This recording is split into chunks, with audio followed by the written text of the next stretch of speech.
হযরত আব্দুল্লাহ ইবনে মাসউদ রাদিয়াল্লাহু তাআলা আনহু বলতেছেন, পরবর্তীকালে বদরের প্রান্তরে যুদ্ধ যখন কাফের আর বেঈমানদের সাথে হয়েছে, আমি লক্ষ্য করেছি যে ওই সময় উকবা ইবনে মুঈত সহ যেই কাফের বেঈমানগুলো বিশ্ব নবীর সাথে মসজিদের মধ্যে খারাপ আচরণ করেছিল, আল্লাহ পাক রব্বুল আলামিন মুসলমানদের হাতে ওদেরকে চিরবিদায় করে জাহান্নামে পাঠিয়ে দিয়েছে। সুবহানাল্লাহি ওয়া বিহামদিহি।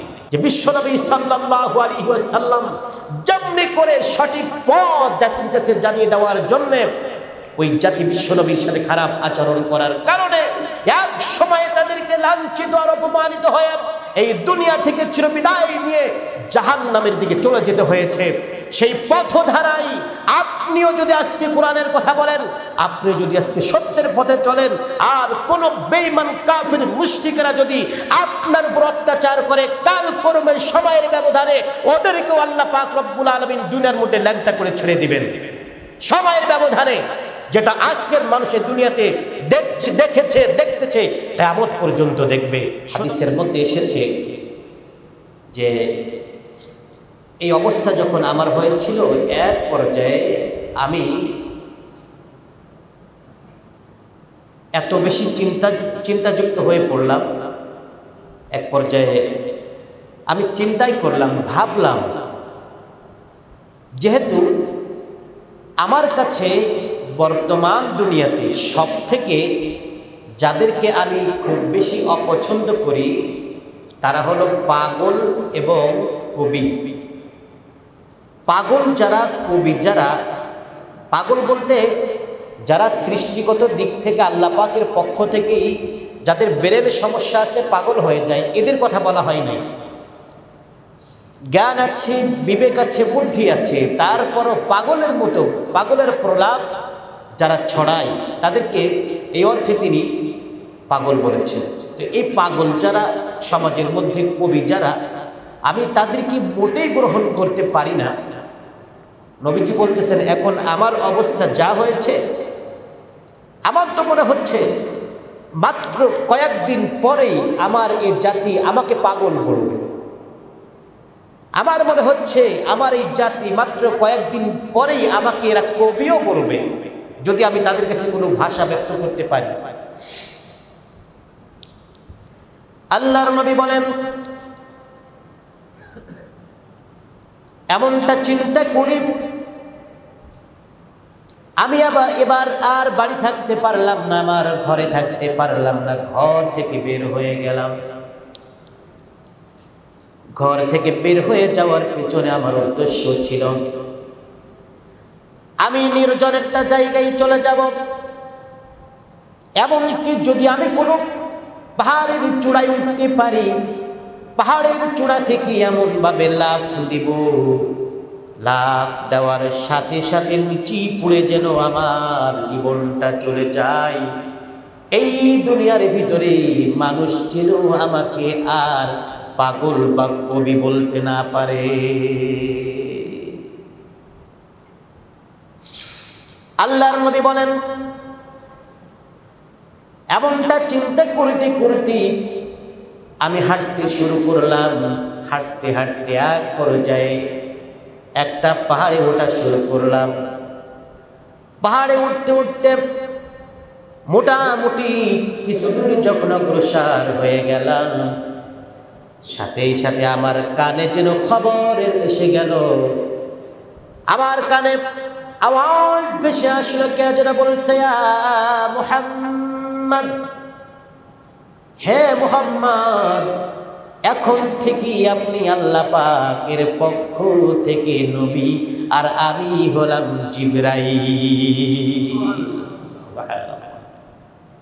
হে মুহাম্মদ সাল্লাল্লাহু আলাইহি ওয়াসাল্লাম, আপনি বিষণ্ণতায় ভুগবেন না, আপনি টেনশন করবেন না, আপনি চিন্তাযুক্ত হবেন না। আপনি জেনে রাখবেন যা কিছু হয়েছে ইতিমধ্যে আপনার সাথে, এটা আপনাকে অকল্যাণের কোনো বার্তা আমি দেই নাই। আমি আল্লাহর পক্ষ থেকে যা যা আপনার সাথে হয়েছে, আমার যা যা আপনি এতদিন পর্যন্ত এই কয়দিনে পেয়েছেন, এটা আপনার জন্য কল্যাণের কিছু নয়, ব্যর্থতার কোনো ব্যাপার নয়, এটা আপনার জন্য কল্যাণ। আপনি আল্লাহর পক্ষ থেকে একজন নবী হিসাবে এসেছেন, তার বাস্তব রূপ আল্লাহ পাক রব্বুল আলামিন আপনাকে দিতেছেন। আর আমি জিবরিল আলাইহিস সালাম আল্লাহর পক্ষ থেকেই আপনাকে এটা পৌঁছে দিচ্ছি। জোরে বলি সুবহানাল্লাহ।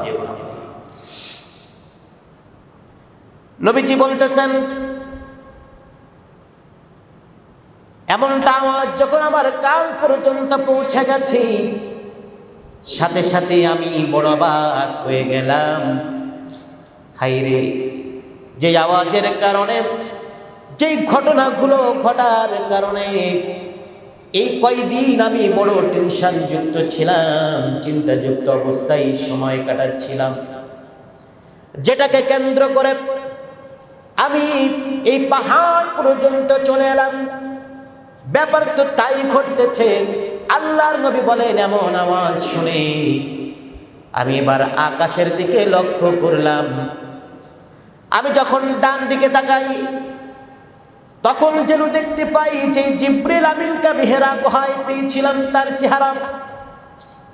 আবার যখন আমি বাম দিকে তাকাই আকাশের দিকে, তখন আমি ওজনে দেখতেছিলাম হেরা গুহায় যে ফেরেশতা যিনি আমাকে তার বুকের সাথে জড়ে ধরেছিলেন, সেই ফেরেশতাই বাম দিকেও দেখা যায়, সামনে পিছনে ডান বাম যেদিকে তাকাই সেদিকে আমি তাকেই দেখতে পাই।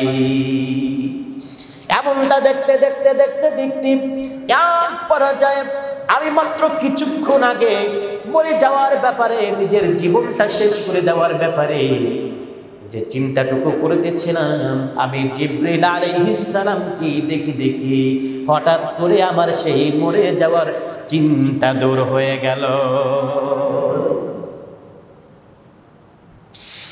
আল্লাহর নবী হাদিসের মধ্যে বলেছেন,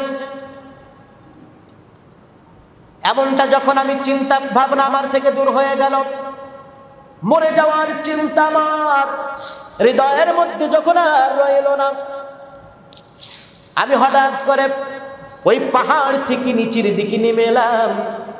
এরপরে আমি আস্তে আস্তে করে খাদিজার ঘরের দিকে রওনা হলাম। আমি যখন খাদিজার ঘর পর্যন্ত চলে গেলাম, খাদিজা আমাকে বললেন, ইয়া আবুল কাসিম, হে কাসেমের পিতা, আপনি কোথায় ছিলেন এত দীর্ঘ টাইম পর্যন্ত? আমি তো আপনার খুঁজে লোক পাঠিয়েছি, তারা খুঁজে খুঁজে হয়রান। আপনাকে ডানে বামে সামনে পিছনে বিভিন্ন জায়গাতে খুঁজেছি, আপনাকে পাই নাই। হে আবুল কাসেম, হে কাসেমের পিতা, বলুন তো আপনি এতক্ষণ পর্যন্ত কোথায় ছিলেন, কি অবস্থায় ছিলেন? আল্লাহর নবী মা খাদিজাতুল কুবরা রাদিয়াল্লাহু তাআলা আনহার কাছে সব ঘটনা, নিজের মরে যাওয়ার চিন্তার কথা সব এক এক করে উপস্থাপন করলেন। এবার মা খাদিজাতুল কুবরা রাদিয়াল্লাহু তাআলা আনহা আল্লাহর নবীকে বলছেন, ইয়া মুহাম্মদ, আমি খাদিজাতুল কুবরা আপনাকে বলতেছি, এই ঘটনা যখন আপনার সাথে ঘটেছে, আপনি যা যা বলেছেন, আমার বিশ্বাস আপনি সাধারণ কোনো ব্যক্তি নন, আপনি হলেন আল্লাহর নবী। সুবহানাল্লাহ, আপনি আল্লাহর নবী। আমার বিশ্বাস যা যা আপনার সাথে ঘটেছে, এটা সাধারণ কোনো মানুষের সাথে ঘটতে পারে না। যা যা আপনি সম্প্রতিকালে বর্তমান সময়ে যা যা দেখতেছেন, এটা সাধারণ কোনো মানুষ দেখতে পারে না। এটা যাদের জীবনে ঘটেছে, আল্লাহ পাক রব্বুল আলামিন তাদেরকে নবী বানিয়েছে। যেটা বলেছি সুবহানাল্লাহ। প্রিয় হাজিরিন, এইভাবে চলতেছে। আল্লাহর নবী এমন ভাবে টেনশন যুক্ত অবস্থায় চলতেছেন। হাদিসের মধ্যে এসেছে, আল্লাহর নবী যখন বেশি চিন্তাযুক্ত হয়ে পড়লেন, আল্লাহ পাক রব্বুল আলামিন অল্প সময়ের জন্য তার কাছে ওহী নাজিলকে বন্ধ করে দিলেন। এরপরে আবার নবীজি যখন একটু স্বাভাবিক হয়ে গেলেন, আল্লাহ পাক রব্বুল আলামিন প্রিয় হাবিবের কাছে এবার আয়াত নাজিল করলেন। আল্লাহ রাব্বুল আলামিন সূরাতুল মুদ্দাসসির 29 পারার 17 নম্বর পৃষ্ঠার মধ্যে এভাবে আল্লাহ পাক রব্বুল আলামিন বলেছেন, ইয়া আইয়ুহাল মুদ্দাসসির কুম ফাআনযির ওয়া রাব্বাকা ফাকাব্বির ওয়া সিয়াবাকা ফাতাহহির والرجز فاهجر ولا تمنن تستكثر ولربك فاصبر আল্লাহু আকবার বলেন। আল্লাহ তাআলা প্রিয় হাবিবের কাছে ওহী নাযিল করলেন, ইয়া আইয়ুহাল মুদ্দাসসির, ওহে চাদরাবৃত আবৃতকারী, খবরদার খবরদার, আমি আল্লাহ পাক রব্বুল আলামিন বলতেছি, টেনশন যুক্ত হবেন না। কুম ফাআনজির, আপনি ওঠেন, ফাআনজির, ভীতি প্রদর্শন করেন, ভয় দেখান। রব্বাকা ফাকাব্বির, আপনার প্রভুর তাকবীর, আপনার প্রভুর সেই প্রশংসা, তার শ্রেষ্ঠত্ব জাতির কাছে বর্ণনা করুন।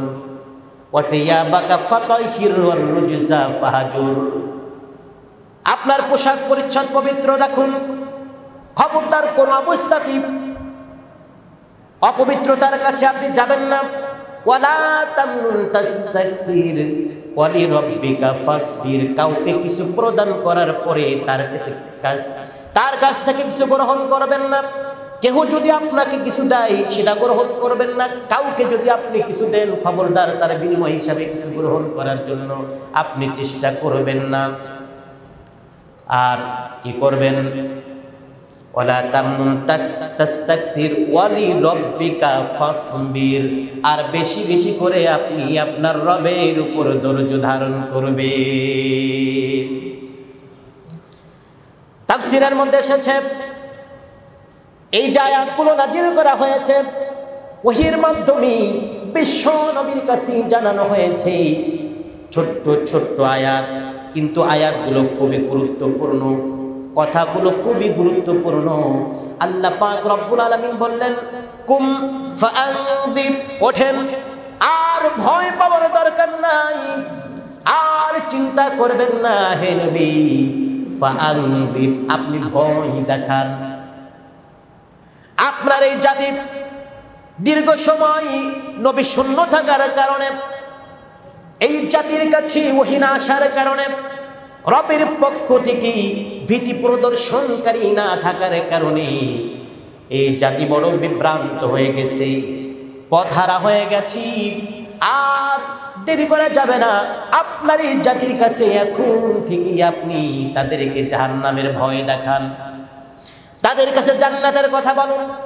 আপনার রবের ব্যাপারে এই জাতি যদি তারা আপনার রবের কথা না মানে, এই জাতি যদি আপনার রবের শ্রেষ্ঠত্বের কথাকে মেনে না নেয়, আমার হুকুম আহকাম যদি মেনে না নেয়, এরা যদি সমাজের মধ্যে একের পর এক বিশৃঙ্খলায় লিপ্ত হয়ে যায়, এই জাতি যদি এমনভাবে গাছের পূজা করে, আগুনের পূজা করে, জড় পদার্থের পূজা করে, আর এমনি ভাবে নারীদের উপরে যদি অত্যাচার করতেই থাকে, এমন ভাবে যদি চলতে থাকে, এদেরকে ভয় দেখান। কুম ফাআনযির, জলদি করে এদেরকে ভয় দেখান।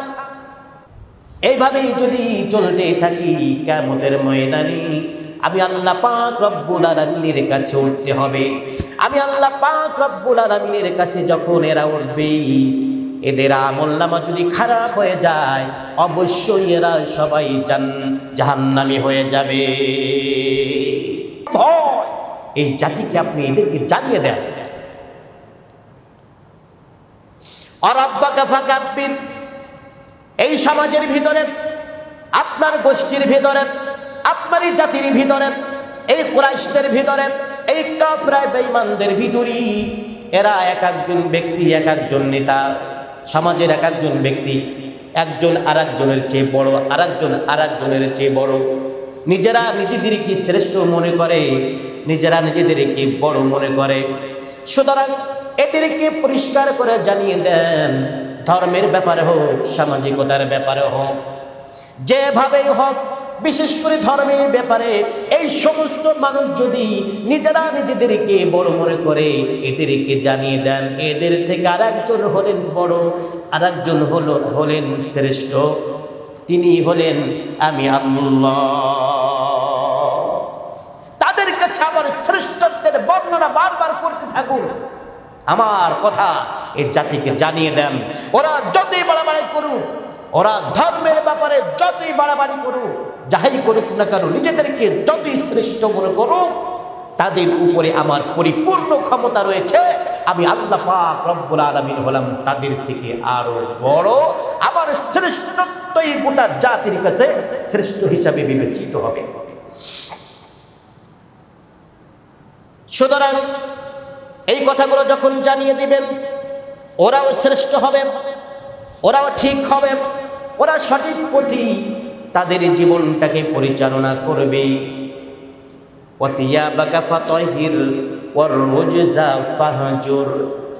আপনি নিজে পবিত্র থাকবেন।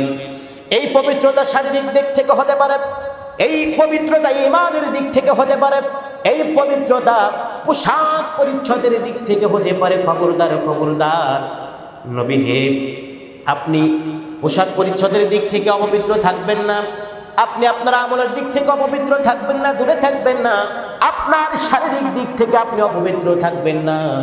খবরদার খবরদার, আপনি অপবিত্রতার ধারে কাছেও যাবেন না। আমি আল্লাহ পাক রব্বুল আলামিন, আল্লাহ তাআলা বলেন এরপরে, আমি আল্লাহ পাক রব্বুল আলামিন আপনাকে নবী বানিয়েছি, জাতির কাছে আপনি কথা বলবেন। আপনি একদম শ্রেষ্ঠ মানুষ হিসাবে জাতির কাছে যখন কথা বলবেন, আপনি যদি কাউকে কোনো উপকার করেন, আপনি আমার পক্ষ থেকে কাউকে যদি কিছু দিতে সামর্থ্য হন, ওয়ালা তামনুন তাস্তাকসির, খবরদার খবরদার, আমার পক্ষ থেকে আপনি সামর্থ্যবান হওয়ার পরে কাউকে যদি আপনি কিছু দান করেন, কিছু প্রদান করেন, খবরদার এই প্রদান করার কারণে আপনি কারোর কাছ থেকে বিনিময় গ্রহণ করার চেষ্টা করবেন না। নবী হে, শুধু তাই নয়, আপনি চলার পথে দেখবেন, আপনি যখন আমি আল্লাহ পাক রব্বুল আলামিনের শ্রেষ্ঠত্বের কথা জাতির কাছে বর্ণনা করা শুরু করবেন, আপনি যখন আবার ওয়াহদানিয়াত, আমার একত্ববাদের কথা জাতির কাছে বর্ণনা করে শুরু করবেন, আপনি দেখবেন এতদিন পর্যন্ত যে মানুষগুলো আপনাকে বড় পছন্দ করত, যে মানুষগুলো এতদিন পর্যন্ত আপনাকে আল আমিন বলেছিল, যে মানুষগুলো এতদিন পর্যন্ত আপনাকে বুকের সাথে জড়িয়ে ধরত, মহব্বত করত, ভালোবাসত, নবী হে, আপনি ভালো করে জেনে নেন যে মানুষগুলোর সাথে আপনার এত সুসম্পর্ক ছিল, এই মানুষগুলো আপনার সাথে আর সুসম্পর্ক রাখবে না, আপনাকে বুকে জড়িয়ে ধরবে না, আপনাকে আল আমিন বলবে না, বরং আপনার উপর তারা অত্যাচারের মাত্রা বাড়িয়ে দিবে। শুনুন হে নবী, ওয়ালা তামনুন তাস্তাকসির ওয়ালিরাব্বিকা ফাসবির, যতই আপনার উপরে অত্যাচারের মাত্রা বাড়িয়ে দেখ না কেন, আপনার উপরে যতই তারা খারাপ আচরণ করুক না কেন, আমি আল্লাহ পাক রব্বুল আলামিন আপনাকে যে ওহী দান করেছি, আপনাকে শ্রেষ্ঠত্বের আসনে আসীন করেছি, নবী হে, ওরা আপনার সাথে যতই খারাপ আচরণ করুক না কেন, কোনো অবস্থাতেই আপনি ধৈর্য হারা হবেন না। আপনি আমি আল্লাহ পাক রব্বুল আলামিনের উপর ধৈর্য ধারণ করবে। ওয়ালি রাব্বিকা ফাসবির, যতই বিপদ আপদ আপনার উপর আসুক না কেন, আপনি ধৈর্য হারা হবেন না। আপনি আপনার রব তথা আমি আল্লাহ পাক রব্বুল আলামিনের উপর ধৈর্য ধারণ করবে। এই কথাগুলো যখন আল্লাহ পাক রব্বুল আলামিন বিশ্ব নবীর উপর ওহীর মাধ্যমে জানিয়ে দিলেন, নবী করিম সাল্লাল্লাহু আলাইহি ওয়াসাল্লাম এই কথাগুলো পাওয়ার পরে বড় অসুস্থ হয়ে পড়লেন। নবীজি এবার দায়িত্ব পেয়ে গেলেন, আর ডান বামে তিনি তাকালেন না। অত্যন্ত দৃঢ়তার সাথে, অত্যন্ত সাহসের সাথে তিনি অগ্রপানে এগিয়ে চলতে লাগলেন। আর জাতির কাছে এবার দাওয়াত দেওয়া শুরু করলেন, ওহে আমার জাতি, তোমরা এবার পড়ে নাও লা ইলাহা ইল্লাল্লাহু মুহাম্মাদুর রাসূলুল্লাহ সাল্লাল্লাহু। এই কথা যখন নবী করিম সাল্লাল্লাহু আলাইহি ওয়াসাল্লাম জাতির কাছে বলা শুরু করলেন, এই জাতি বিশ্ব নবীর উপরই অত্যাচার শুরু করে দিল। যে কথাগুলো এই মানুষটাকে বলা যায় না, সেই কথাগুলো তারা বলতে শুরু করলো। এবার নবীজি একটা কৌশল অবলম্বন করলেন। নবীজি সাফা পাহাড়ের উপরে চলে গেলেন। সাফা পাহাড়ের উপরে দাঁড়িয়ে তৎকালীন সময়ে যখন যদি কাউকে একত্রিত করার প্রয়োজন হতো, তখন তারা পাহাড়ের উপরে দাঁড়িয়ে ইয়া সাবাহ ইয়া সাবাহ ইয়া সাবাহ বলে চিৎকার করত। এই শব্দটা যখন উচ্চারণ হতো, জাতির মানুষেরা বুঝতে পারতো হয়তো একত্রিত হওয়ার সময় হয়েছে, কারোর মনে হয় কাউকে প্রয়োজন হচ্ছে। সুতরাং এই কথা শুনে, বিশ্ব নবীর মুখে এমন কথা শুনে সবাই একত্রিত হয়ে গেল। কুরাইশ বংশের মানুষেরা, বিভিন্ন বংশের মানুষেরা যখন একত্রিত হয়ে গেল, নবী করিম সাল্লাল্লাহু আলাইহি ওয়াসাল্লাম জাতির মানুষদের কি বললেন, ওহে আমার জাতি, এই মুহূর্তে আমি যদি তোমাদেরকে বলি, এই যে পাহাড় দেখছো, এই পাহাড়ের পিছনেই তোমাদের জন্য শত্রুরা রয়েছে। তোমরা যদি আমার কথা মানো, তোমাদের কি ওই শত্রুরা আক্রমণ করবে না।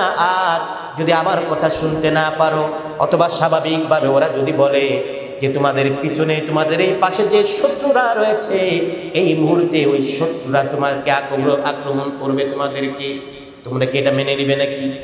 আমার কথাকে সত্য মনে করবে নাকি?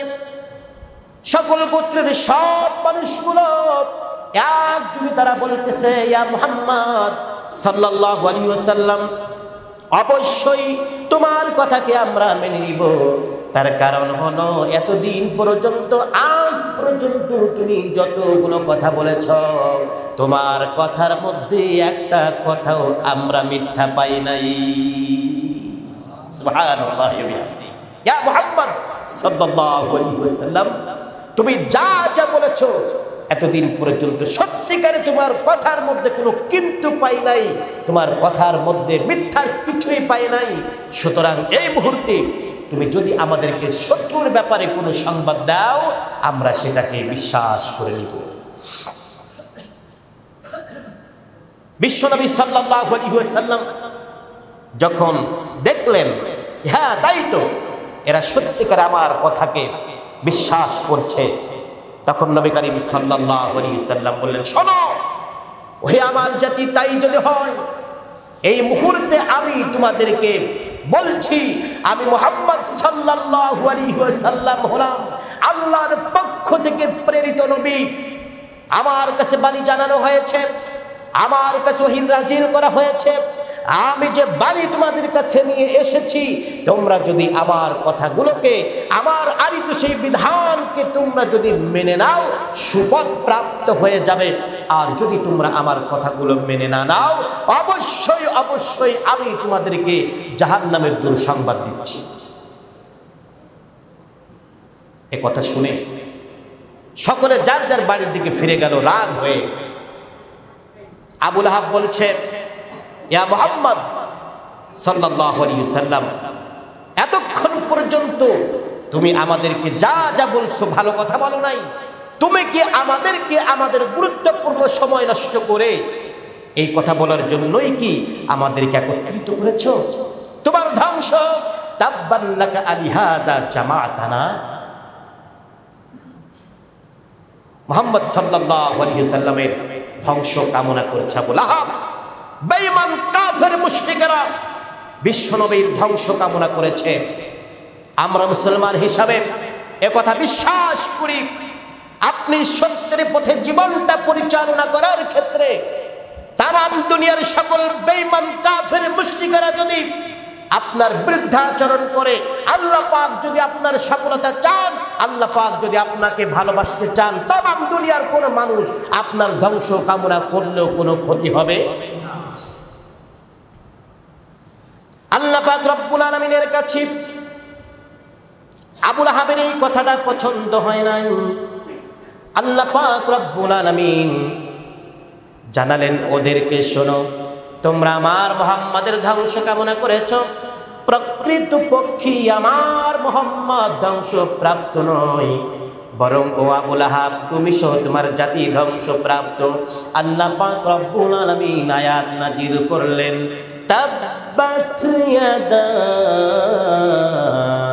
আবি লাহাবিন ওয়া তাব।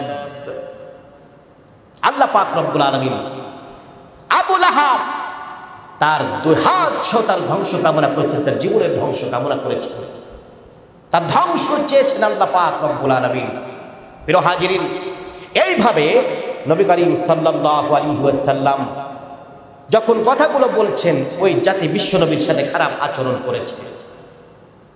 একবার দুইবার, এক জায়গাতে দুই জায়গাতে তার সাথে খারাপ আচরণ করে নাই, বরং বিশ্ব নবী শ্রেষ্ঠ জায়গা, সব থেকে সুন্দর জায়গা কাবা শরীফে যখন নামাজ পড়তে গিয়েছেন, আল্লাহর নবীকে ওরা মাঝে মধ্যে নামাজটাও ঠিক মতো পড়তে দেয় নাই। হাদিসের মধ্যে এসেছে, হযরত আব্দুল্লাহ ইবনে মাসউদ রাদিয়াল্লাহু তাআলা আনহু থেকে বর্ণিত হাদিস, তিনি বলছেন, একদিন আবু জাহেল, বড় নেতা, আবু জাহেল সহ কয়েকজন নেতৃস্থানীয় নেতারা ওরা এক জায়গায় বসেছে। জায়গাটা ছিল কাবা শরীফের খুবই কাছে। ওরা আলোচনা করতেছে, পর্যালোচনা করতে করতে বিশ্বনবীকে কিভাবে শেষ করে দেওয়া যায়, বিশ্বনবীর যে প্রচারকৃত দাওয়াত এটাকে কিভাবে বন্ধ করে দেওয়া যায়, এইভাবে এই বিষয়টা নিয়ে পর্যালোচনা চলছে। এক পর্যায়ে আবু জাহেল বলছে, শোনো, আমি জানি অমুকের বাড়িতে অমুক জায়গাতে উটের কিছু নাড়ি বুড়ি পাওয়া যায়, ওখানে গেলে ওখানে নাড়ি বুড়ি পাবে, দুর্গন্ধযুক্ত, পরিমাণে খুব বেশি, যতটুকু প্রয়োজন হয় উটের নাড়ি বুড়ি তোমরা পাবে। এখন আমি বলতে চাই, কে আছো এমন সাহসী ব্যক্তি? মুহাম্মদ সাল্লাল্লাহু আলাইহি ওয়াসাল্লাম সে যখন, তাদের ভাষায় বলছি, সে যখন কাবা শরীফে, বাইতুল্লাহ শরীফে নামাজে আসবে, যখনই সিজদায় যাবে, সিজদায় যাওয়ার পরে নাড়ি ভুড়ি তার গায়ের উপরে, মাথার উপরে, শরীরের উপরে এমনভাবে দিবে যাতে করে সে নামাজ পড়তে না পারে, দম আটকে সে মরে যায়। নাউজুবিল্লাহ বলেন। আব্দুল্লাহ ইবনে মাসউদ রাদিয়াল্লাহু তাআলা আনহু বলছেন, এই অবস্থা যখন হলো, আবু জাহেল যখন সকলের উদ্দেশ্যে বলছে, তখন তাদের ভিতরে থেকে একজন যুবক দাঁড়িয়েছে, কিতাবের মধ্যে যার নাম লেখা হয়, হাদিসের মধ্যে উকবা ইবনে মুঈদ। এই উকবা ইবনে মুঈদ দাঁড়িয়েছে।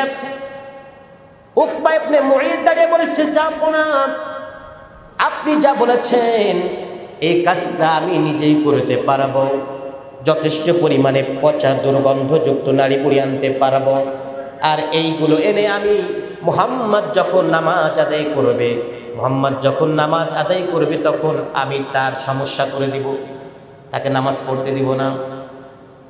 আল্লাহর নবী ঠিকই কাবা শরীফে যখন নামাজ পড়তে এসেছে, উকবা ইবনে মুঈদ এই যুবক টার্গেটে রয়েছে। মুহাম্মদ সাল্লাল্লাহু আলাইহি ওয়াসাল্লাম মসজিদের মধ্যে ঢোকার সাথে সাথেই যখন সে নামাজে দাঁড়াবে, বিশেষ করে যখন সিজদায় যাবে, আমি নাড়ি বুড়িগুলো এমনভাবে তার শরীরে পরে দিব যেন সে নামাজ আর পড়তে না পারে, সে শারীরিকভাবে অক্ষম হয়ে যায়।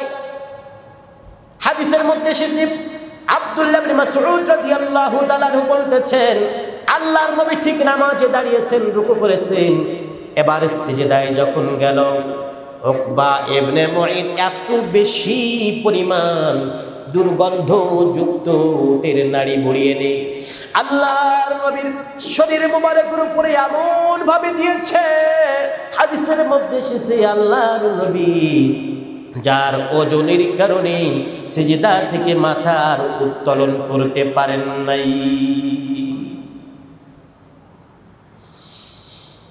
হাদিসের মধ্যে এসেছে এমন ভাবে আল্লাহর নবী যখন মাথা উত্তোলন করতে পারছিলেন না, দীর্ঘ একটা সময় যখন চলে গেল, মা ফাতিমা যখন দেখলেন আব্বা জান আর ঘরের মধ্যে আসেন না, সাথে সাথে হযরতে ফাতিমাতুজ জোহরা রাদিয়াল্লাহু তাআলা আনহা জলদি করে কাবা শরীফে গিয়েছেন, বাইতুল্লাহ শরীফের মধ্যে উকি মারছেন। উকি মেরে দেখেন যে তার আব্বা জানের অবস্থা এমন, কান্নাকাটি শুরু করে দিয়েছেন। জলদি করে গিয়ে উটের নাড়ি বুড়িগুলো আল্লাহর নবীর সেই শরীর মোবারক থেকে সরিয়ে দিলেন।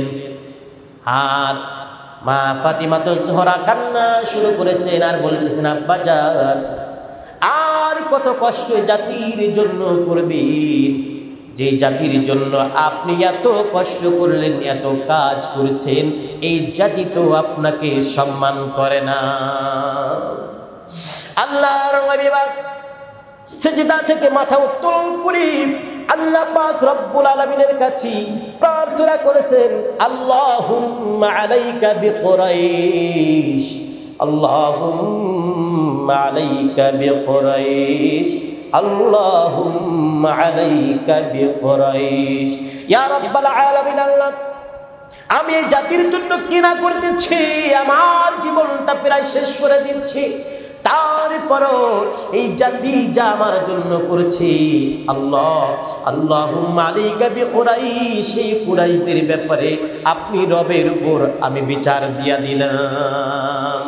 হযরত আব্দুল্লাহ ইবনে মাসউদ রাদিয়াল্লাহু তাআলা আনহু বলতেছেন, পরবর্তীকালে বদরের প্রান্তরে যুদ্ধ যখন কাফের আর বেঈমানদের সাথে হয়েছে, আমি লক্ষ্য করেছি যে ওই সময় উকবা ইবনে মুঈত সহ যেই কাফের বেঈমানগুলো বিশ্ব নবীর সাথে মসজিদের মধ্যে খারাপ আচরণ করেছিল, আল্লাহ পাক রব্বুল আলামিন মুসলমানদের হাতে ওদেরকে চিরবিদায় করে জাহান্নামে পাঠিয়ে দিয়েছে।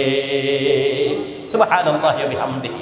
প্রিয় হাজিরিন, এই সর্বশেষ কথার মাধ্যমে এ কথার শিক্ষা হলো এই যে বিশ্বনবী সাল্লাল্লাহু আলাইহি ওয়াসাল্লাম যেমনি করে সঠিক পথ জাতির কাছে জানিয়ে দেওয়ার জন্য ওই জাতি বিশ্বনবীর সাথে খারাপ আচরণ করার কারণে এক সময় তাদেরকে লাঞ্ছিত আর অপমানিত হয়ে এই দুনিয়া থেকে চিরবিদায় নিয়ে জাহান্নামের দিকে চলে যেতে হয়েছে। সেই পথধারায় আপনিও যদি আজকে কোরআনের কথা বলেন, আপনি যদি আজকে সত্যের পথে চলেন, আর কোন বেঈমান কাফির মুশরিকরা যদি আপনার উপর অত্যাচার করে, কাল করবেন সময়ের ব্যবধানে ওদেরকেও আল্লাহ পাক রব্বুল আলামিন দুনিয়ার মধ্যে ল্যাংটা করে ছেড়ে দিবেন সময়ের ব্যবধানে, যেটা আজকের মানুষের দুনিয়াতে দেখতেছে কিয়ামত পর্যন্ত দেখবে। সুতরাং আমাদের জন্য শিক্ষা হলো এই, আল্লাহ সত্য, রাসূল সত্য, কোরআন সত্য, ইসলাম সত্য। এই সত্য ছিল, এই সত্য আছে, এই সত্য থাকবে কিয়ামত পর্যন্ত।